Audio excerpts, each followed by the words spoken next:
दुख तो जीवन का एक हिस्सा है। हमारे जीवन में सुख और दुख धूप छांव की तरह आते रहते हैं। हम में से प्रत्येक व्यक्ति यही सोचता है कि उसके जीवन में हजारों दुख हैं, परंतु यदि हम वास्तव में विचार करें तो हमारे जीवन में मात्र एक ही दुख होता है।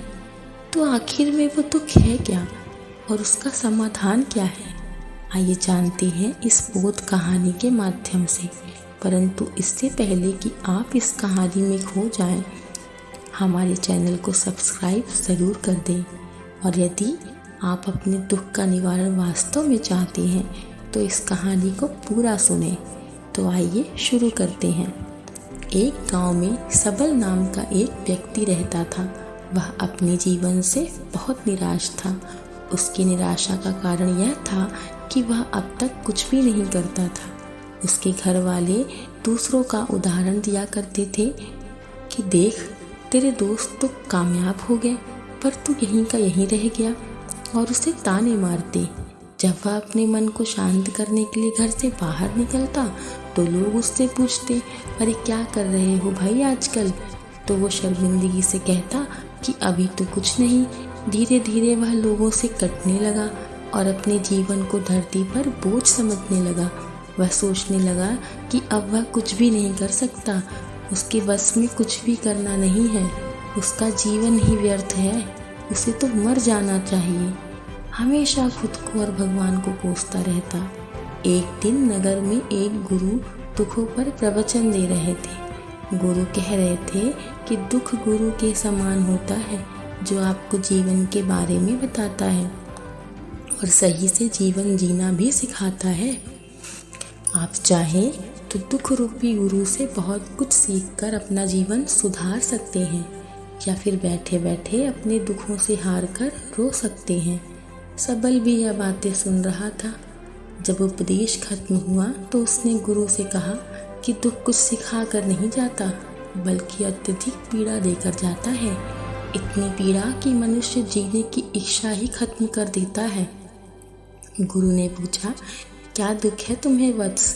सबल ने उन्हें अपनी सारी परेशानी बताई और कहा कि मेरे दुख का आपके पास कोई समाधान नहीं है। इस पर गुरु ने मुस्कुराते हुए कहा कि जब तुम्हारे जीवन में असली दुख आए तभी मेरे पास आना, मैं उसका समाधान अवश्य कर दूंगा। यह कहकर गुरु वहाँ से चले गए। सबल ने सोचा कि क्या मैं इतना कुछ जो झेल रहा हूँ वह दुख नहीं है? कोई भी मेरे दुख को नहीं समझता। सबल ने सोचा कि अब वह कुछ करके दिखाएगा और उसने एक छोटा सा व्यापार शुरू किया। हालांकि उसे उसके व्यापार में सफलता नहीं मिल रही थी, परंतु उसका परिवार उसके लिए अत्यंत प्रसन्न था कि कम से कम वह प्रयास तो कर रहा है। धीरे धीरे उसकी मेहनत रंग लाई और जल्द ही वह एक बड़ा व्यापारी बन गया। अब उसके आसपास के लोग उसे पसंद करते थे, जो उसकी प्रशंसा करते और उसके कार्यों की सराहना करते थे। उसके माता पिता, मित्र, सभी रिश्तेदार, हर कोई उसकी प्रशंसा करता। इससे सबल को अत्यधिक खुशी मिलती थी। फिर उसके मित्रों ने उसे सलाह दी कि उसे अपना व्यापार और बड़ा करना चाहिए। सोचो, यदि इतने छोटे से व्यापार में सफल होने से इतने लोग तुम्हारी प्रशंसा कर रहे हैं, तो जब तुम एक बड़े व्यापारी बन जाओगे, इस राज्य के, नगर के बड़े व्यापारी हो जाओगे, तो तुम्हारा कितना यश फैलेगा। स्वयं राजा भी तुमसे धन उधार लेने आएंगे। यह बात अब सबल के मन में बैठ गई। वह अब और मेहनत करने लगा था, परंतु उसे यह बहुत जल्दी चाहिए था। वह अपना समय बर्बाद नहीं करना चाहता था। अपने इस उद्देश्य को पूरा करने के लिए उसने बहुत सारा धन उधार ले लिया और अधिक लाभ के चक्कर में उसने अपने माल की गुणवत्ता भी खराब कर दी। उसके मित्र जैसा कहते वह वैसा करता जाता। दूसरे व्यापारियों के खिलाफ षड्यंत्र भी रचने लगा। अब उसके जीवन से सुकून जाने लगा था। उसे चैन से नींद ही नहीं आती थी। कुछ न कुछ सोचता रहता। एक दिन वह अपने रथ से नगर की ओर जा रहा था। रास्ते में उसने उन्हीं गुरु को देखा। वह उनके पास गया और कहा, गुरुदेव, आपने मुझसे कहा था ना कि जब असली दुख हो तभी मेरे पास आना। गुरुदेव, मुझे बहुत दुख है, मैं रात्रि को सो भी नहीं पाता। वह गुरु को अपनी सारी बातें बताता है। गुरु ने कहा कि जब तुम पहली बार मिले थे तब भी तुम दुख में थे। उस दुख से तुमने क्या सीखा? सबल ने कहा, मैंने सीखा कि सोचने मात्र से कुछ नहीं होता, उसे साकार करने के लिए कर्म करना पड़ता है। और केवल कर्म मात्र से भी कुछ नहीं होता, कर्म को अंतिम पड़ाव तक ले जाना पड़ता है।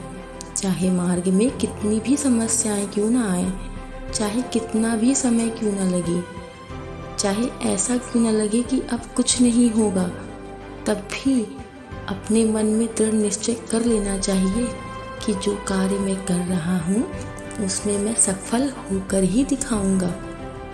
हमें कर्म करते रहना चाहिए गुरुदेव। लोग केवल सफल व्यक्ति को ही महत्व देते हैं, बाकी चाहे कोई कितना भी परिश्रमी क्यों ना हो, यदि वह सफल नहीं है तो वह दुनिया के लिए बोझ ही है। इस पर गुरु मुस्कुराकर बोले, वत्स, जब तुम्हारे जीवन में असली दुख आए तब मेरे पास आना, मैं उसका समाधान अवश्य करूँगा। सबल ने सोचा, क्या मेरा दुख दुख नहीं है? सबल ने सोचा कि आखिर ये असली दुख होता क्या है। सबल ने गुरु को एक घड़ा भेंट किया जो सोने के सिक्कों से भरा था। घड़े को देखकर गुरु ने कहा कि इस घड़े को उस पेड़ के नीचे गड्ढा खोद कर दबा दो, यह मेरे किसी काम का नहीं है वत्स। सबल ने ऐसा ही किया और वहाँ से चला गया। धीरे धीरे सबल को व्यापार में घाटा होने लगा।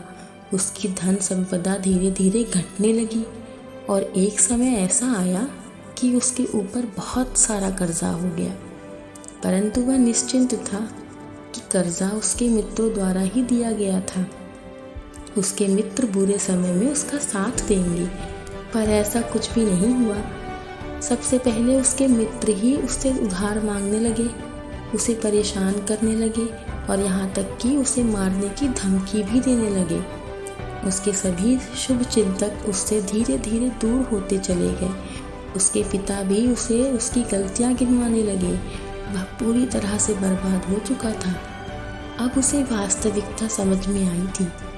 उसे लगने लगा कि उसके जीवन में बहुत अधिक दुख है। ऐसे जीवन से तो मर जाना ही अच्छा है। यह सोचकर वह मरने के लिए जा ही रहा था कि उसे उन गुरुदेव की याद आ गई, जिन्होंने उससे कहा था कि जब असली दुख आए तब मेरे पास आना। ऐसा सोचकर वह तुरंत गुरुदेव के पास पहुंचा और अपना सारा हाल, सारा दुख उनके सामने कह दिया। गुरुदेव ने मुस्कुराते हुए कहा, वत्स, जब तुम्हारे जीवन में असली दुख आए तब मेरे पास आना, मैं उसका समाधान अवश्य कर दूंगा।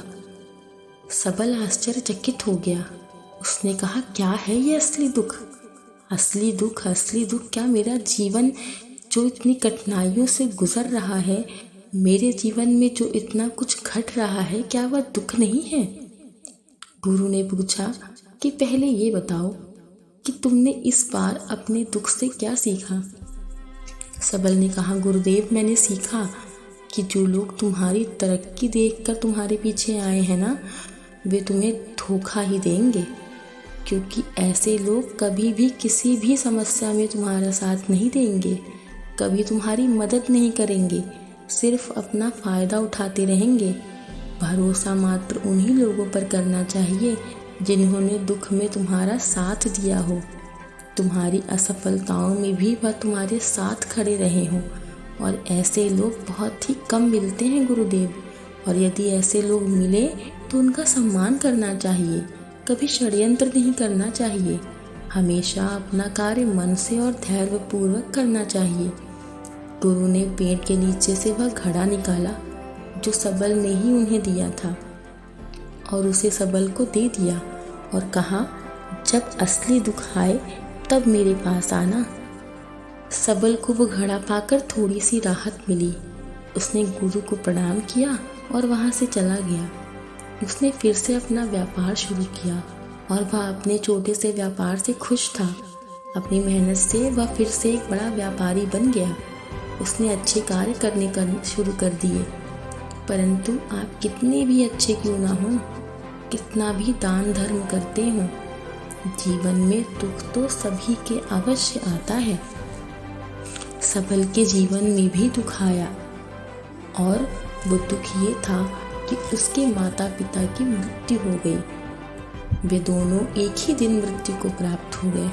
उसने उनका दाह संस्कार किया और जब उन्हें चिता पर जलते देखा तो उसका मन और अधिक बेचैन हो गया। उसके मन में बहुत से प्रश्न उठ रहे थे। घर आकर उनकी संपत्ति को देखा जिसके लिए वे हर दिन लड़ते रहते थे। आज उसे देखने वाला कोई नहीं था। उसे बहुत अकेलापन लग रहा था। कुछ था जो वो समझ नहीं पा रहा था, इसलिए वह फिर से गुरु के पास गया। गुरु ने सबल को देखते ही पूछा कि क्या कोई दुख है तुम्हें? नहीं गुरुदेव, वैसे तो सब ठीक है, परंतु आज मेरा मन बहुत दुखी है। मेरे माता पिता की मृत्यु हो गई है।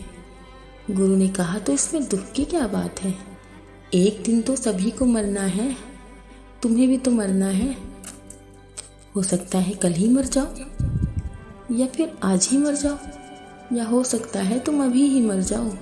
सबल ने कहा, ये क्या कह रहे हैं गुरुदेव, मैं तो अभी जवान हूँ। गुरु ने कहा, इस भ्रम में मत रहो वत्स कि दुख या मृत्यु मात्र बुजुर्गों को ही आते हैं। माता पिता के सामने उनका जवान बेटा भी मर जाता है और तो और छोटे छोटे बच्चों की भी मृत्यु हो जाती है। गुरु के मुख से इस प्रकार की बातें सुनकर सबल वहाँ से चुपचाप चला गया। परंतु सबल का मन शांत नहीं हुआ। उसका मन अभी भी बेचैन था। उसे अपने प्रश्नों का उत्तर नहीं मिल रहा था कि हम क्या हैं, क्यों हैं? क्या हम इस पृथ्वी पर वस्तुओं का उपभोग करने के लिए और मरने के लिए आए हैं? कुछ दिन बाद वह वापस गुरु के पास पहुंचा और गुरु को सारी बात बता दी। गुरु मुस्कुराए और कहा, आज पहली बार तुम्हारे जीवन में असली दुख आया है बस। वास्तव में यही दुख कहलाने लायक है कि हम क्या कर रहे हैं, क्यों कर रहे हैं, क्या है हम, कौन है हम और हमें क्या करना है। सबल ने कहा, गुरुदेव कृपया मेरे दुख का समाधान कीजिए। गुरु ने पूछा, अच्छा बताओ, हर व्यक्ति क्या चाहता है? सबल ने कहा, गुरुदेव सभी धन संपत्ति, मान सम्मान, पद प्रतिष्ठा, मित्र शत्रु, प्रेम परिवार, यही सब इकट्ठा करते रहते हैं। गुरुदेव ने कहा, क्या इनमें से कुछ भी इकट्ठा करके हम अपने साथ ले जा सकते हैं? सबल ने कहा, नहीं गुरुदेव, इनमें से तो कुछ भी नहीं ले जाते। मेरे माता पिता भी तो सब कुछ यहीं पर छोड़ गए हैं। गुरु ने कहा, ध्यान से सुनना, हम सभी चीज़ों को इकट्ठा करते रहते हैं पर कर नहीं पाते। देखते हैं पर देखते ही नहीं। जिसे हमें इकट्ठा करना है वो है हम खुद। हमें अपने आप को इकट्ठा करना है ताकि जब हमारी मृत्यु हो तब हम एक हो सकें और स्वयं को पहचान सकें। हम बटे हुए हैं क्रोध में, नफरत में, क्रूरता में, धन में, संपत्ति में, प्रेम में, परिवार में, पद में, प्रतिष्ठा में, मान में, सम्मान में, जाति में, धर्म में, दूसरों को लूटने में और खुद को लुटाने में। हम जीवन भर इन्हीं सब जालों में फंसे रहते हैं। हमारी चेतना कभी भी एक नहीं हो पाती। हमारी ऊर्जा शक्ति बिखर गई है, इसीलिए हमारे पास इतना भी समय या शक्ति नहीं है कि हम मुड़कर अपनी ओर देख सकें। वास्तव में जिन्हें लोग दुख कहते रहते हैं और उसका समाधान खोजते रहते हैं, वास्तव में उन्हें कभी अपने दुख का समाधान मिलेगा ही नहीं, क्योंकि जिन्हें वे दुख कहते हैं ना, वह कभी दुख है ही नहीं और इसीलिए कभी उन्हें अपने दुख का समाधान मिलता ही नहीं। एक दुख से निकलकर दूसरे दुख में पड़ जाते हैं और सदैव रोते ही रहते हैं। हमेशा एक ही समाधान नजर आता है और वो है मृत्यु। और यह भी कोई समाधान नहीं है। इसका सबका अगर परम समाधान चाहिए तो स्वयं को इकट्ठा करो, एकत्रित करो, अपनी ऊर्जा को संसार से वापस खींचो और अपने ऊपर ध्यान दो, अपने पर ध्यान लगाओ, अपने आप को पहचानो, अपनी खोज करो। ऐसे ही मत चले जाना। तो सबल ने कहा, फिर क्या गुरुदेव हमें ऐसे ही इस संसार से चले जाना चाहिए? कुछ इकट्ठा नहीं करना चाहिए? क्या हमें परिवार से प्रेम नहीं करना चाहिए? धन संपत्ति नहीं एकत्रित करनी चाहिए? गुरु ने कहा, तुमसे कामनाएं, वासनाएं और इच्छाएं ऐसे ही निकलती हैं जैसे पहाड़ से कोई पत्थर गिर रहा हो, पर पहाड़ का कोई नियंत्रण नहीं है सिवाय देखने के और परेशान होने के। जब तुम एकत्रित हो जाते हो तो सब तुम्हारे नियंत्रण में रहता है, तब इच्छाएं भी तुम्हारी इच्छा से निकलती हैं। सबल ने कहा, गुरुदेव आपने मेरे सच्चे दुख का निवारण कर दिया है। अब मैं अपने आप को एकत्रित करूँगा। मानव शरीर में बहुत ऊर्जा है, बोध शक्ति है, पर वह बेकार की चीज़ों में पट कर रह गई है, व्यर्थ की चीज़ों में लगी रहती है। दोस्तों, अधिकतर हम अपने आप से सवाल करते हैं कि हमारे जीवन में इतने दुख क्यों हैं। हम सभी के मन में ये सवाल उठता रहता है और इसका जवाब यह है कि परमात्मा हमें उस परम दुख तक ले जाते हैं जहाँ पर हमें यह पता चल सके कि इंसानी आत्मा का दुख है क्या। और वह दुख है अपने आप को ना पहचान पाना, अपने आप को एकत्रित ना कर पाना, अपने आप पर नियंत्रण ना रख पाना, अपने आप को पहचान ना पाना। वास्तव में हमारे जीवन में यही दुख होता है, पर हम इस दुख को न देखकर बाकी सभी दुख को देख लेते हैं, क्योंकि इस दुख पर हमारा कभी ध्यान ही नहीं जाता। और जब हम अपने आप को पहचान लेते हैं तो हम ध्यान की तरफ जाते हैं। तो दोस्तों, कैसी लगी आपको ये कहानी? कमेंट सेक्शन में ज़रूर बताइए। और अगर ये कहानी आपको पसंद आई हो तो हमारे चैनल को सब्सक्राइब ज़रूर करें। तब तक खुश रहें, स्वस्थ रहें और अपना ध्यान रखें।